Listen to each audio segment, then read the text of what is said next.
Welcome, Big Watch aficionados, to another watch review by Big Watch Fan.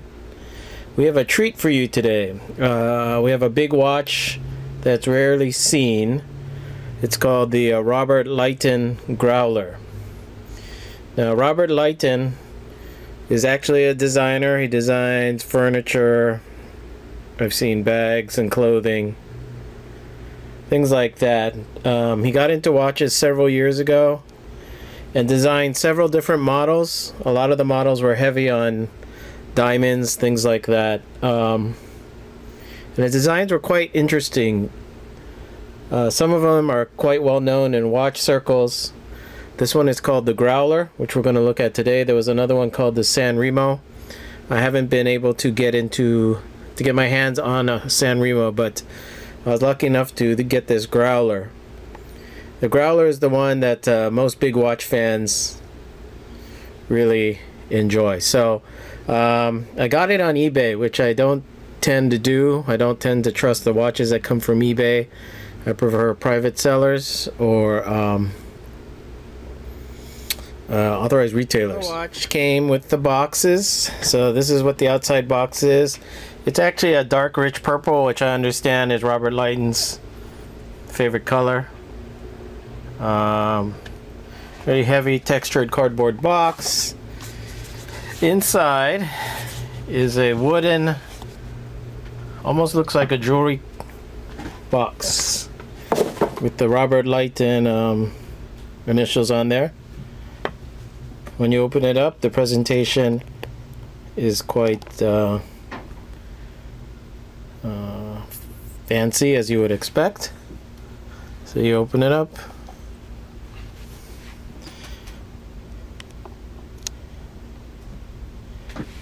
And there's the watch. I can't see, but there's a brass nameplate at the bottom here. It says Robert Lighton, New York. The presentation of the watch, the first thing you notice is that the brown strap, the black face, and the purple interior of the box, they go quite well together. Design-wise, this watch has a number of different features. First of all, the most noticeable one is probably this crown. It's huge. People either love or hate this watch, mostly due to the size of this crown. I went back and forth on it myself. I think it's okay now, having the watch in hand, but in pictures it can appear very large. Another interesting feature of the design of this watch is this sub-seconds hand. You can see here, it's a squiggly little hand. And it's very interesting, very decorative. The what are called cathedral style hands over here give it a retro look, as well as the markings. The markings are very similar to what you see in a diver's watch, like in the U-boat line. Some of the old kind of divers are here, using this kind of font and this kind of layout. Also, the bezel with the indentations here makes it look like the bezel can screw right off. Of course it can't, but it's another decorative element. One of the good things about this watch is the numbers and the lume. Everything you see in white here is lumed, so at night this watch is really easy to read. Another interesting design element of this watch is the case. The three-part case gives it a nice look. Also with the lugs that turn down like this a little bit, make the large watch easier to wear. On the other side, here's what it looks like with the crown. You can see that the crown has a little dimple on it over here. Also another decorative element. So let's take a closer look at the crown. So taking a closer look at this crown, I think one of the only flaws design-wise of this watch is the mechanical operation of this crown. So The way you operate it is you unscrew it counterclockwise. If you can see here, it kind of releases from the main part of the case. You pull it out and you can set the time. Now the tricky part is screwing it back in. There are some watches out there that they're selling in which the crown tube has been stripped. It's very easy to see how you can strip it. Basically, you just push it in a little and then you pray as you screw it back in. When it's snug, it's good. Evidently, you screw up the crown tube on this watch and replacements are very hard to get. So, this is what the rear case back looks like. As you can see, it's not an exhibition case. According to Robert Lighton, he wanted to keep the retro look of the watch. Retro watches didn't have exhibition case backs. And according to him as well, it's highly decorated movement on the inside. I didn't want to open up this watch mainly because of all the little screws that are around the case. There are 8 little screws in the case back, and I didn't want to screw around with trying to get those open and trying to get them back without stripping it. So the movement on the inside of this watch was made by Soprod. Basically, it's a modified ETA movement at 2892, I believe.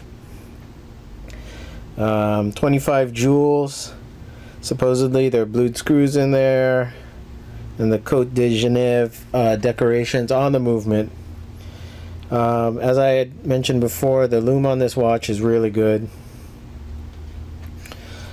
It's about 45 millimeters across, about 13.5 millimeters thickness, so it's a pretty big watch.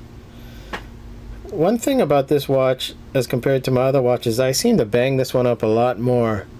I run it into doorways, table edges. For some reason, this watch, more than my U-boat, even more than the Nixon 5130, which is a much bigger watch, this is the one I seem to smash on things more often.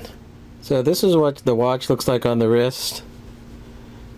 It's a handsome watch, very masculine. Like I said, I tend to hit it on things. So luckily for me, this is a sapphire crystal, so there are no scratches or dings in the crystal yet. I don't know if you can see, but if the case itself is a brushed stainless steel finish, so little scratches or little marks tend not to show up as much. Supposedly it's water resistant. I guess the screw-in crown helps. 300 meter water resistance, I guess 1,000 feet. The one thing that you will not be able to get is a replacement strap from Robert Lighton for these things. This strap is evidently made out of French goat skin. I don't know if French goats are more desirable as watch straps, but it's a pretty nice strap, and the Robert Lighton buckle, it's unmarked but pretty beefy. The strap inside, it says Robert Lighton, New York. These watches, the Growlers, there are 500 of them made in stainless steel. There were some made in titanium as well. Originally, these watches were only available through the Robert Lighton store in New York City, and given that he's some fancy designer, the prices, the original retail prices on this thing were enormous. I think on the Growler it was $3,700. I've seen it retail at $3,850. The watch isn't worth that at all. Nowhere near that. So, but I guess he wasn't selling very many of them, and he decided to get out of the watch business. And what he did was he put them on clearance. So the clearance price for this was $660. Quite reasonable. Now Robert Lighton sold out of them from his store at that price. But if you can find them used for you know, around that price, maybe $100, $150 either way, I think this watch is definitely worth about 800 bucks. $1,000 maybe, because it's an attractive watch. Not too many made. One thing people ask me is if the crown digs into my hand, the back of my wrist, back of my hand. And I can tell you that yes, sometimes it does, but it doesn't really bother me. It doesn't hurt. It doesn't really leave a mark on my wrist. And I enjoy wearing this watch. I have a 7-inch wrist.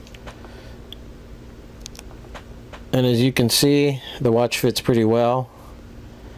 All in all, if you can get this for under $1,000, I think it's worth it.